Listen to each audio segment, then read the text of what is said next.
Namaskaram, Sadhguru. Sadhguru, Saligramamna enadu ஒரு special type of stone, அது different type of consecrate பண்ணலாம், various tantric practices use பண்ணலாம்னு சொல்றாங்க. Is there any specification like what kinds of materials we can use for such kinds of practices or consecrations? And what is the specific this thing of a Saligram?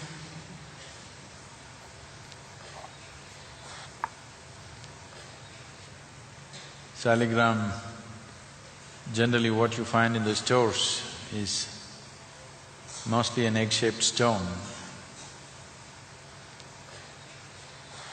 Children who could not buy marbles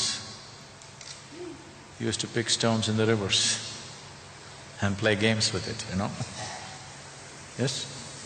Children who can't buy glass marbles went to the river and picked up round-shaped stones and started playing with it.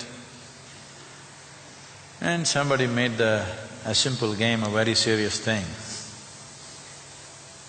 So most of the Saligram that you see are just stones without any particular… they're just nice stones. I hope people stop picking them from the riverbeds, because at this rate, I was telling them when we went to Kailash, everybody wants to pick up a stone.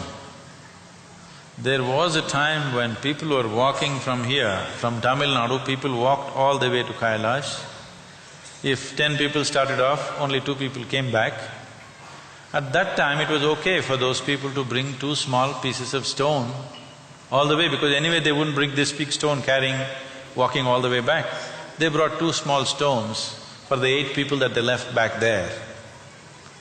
That was okay. Now you're going in vehicles very comfortably and you want to load up bagfuls of stones and come home. At this rate, I was just telling them, if this happens in a few years, the whole of Kailash will be in Tamil Nadu. We're transporting the whole mountain piece by piece. The number of people that are going, and we are planning to take thousands of people. So please leave the Kailash stones in Kailash, it's no good for you. You want to carry some water, it's okay. Water migrates without your permission.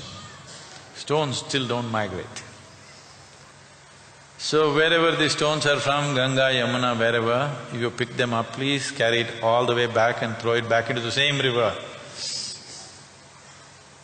Because the life in that river has to happen, all these things are needed. Saligram is a particular kind of stone which is extremely rare to find. Generally, sea anemones are being sold as saligrams. Any piece of stone is being sold as saligram, those are not saligrams. Or people are molding them in various kind of resins and selling them. Definitely that is not saligram.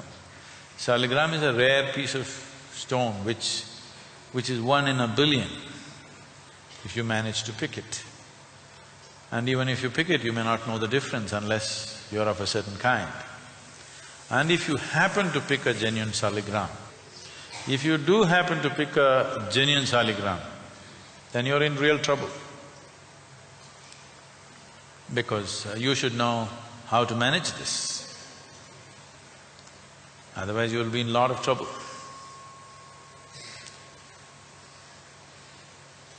It can also make your life if you know how to use it.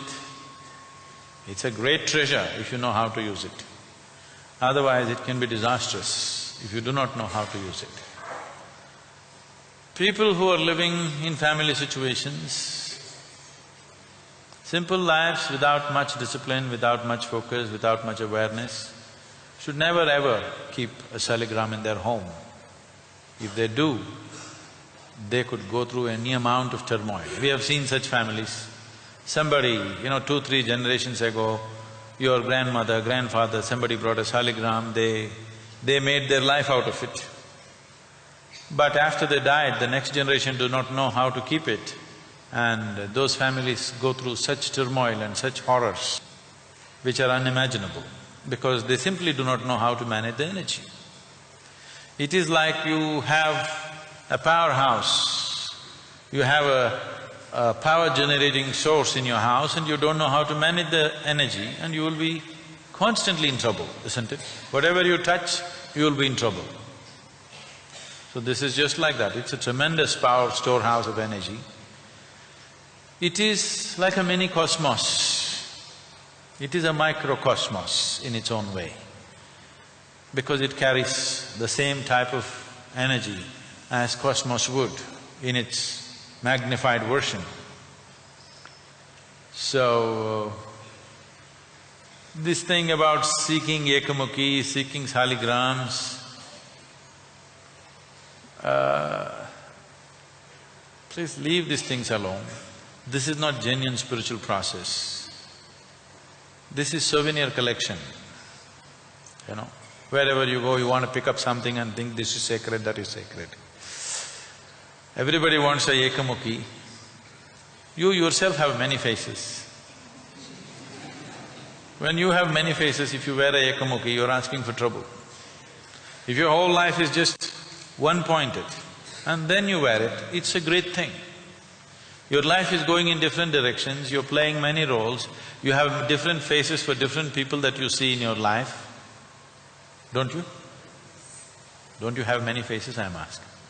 When you have many faces, if you wear a ekamukhi, you're looking for trouble, just like that.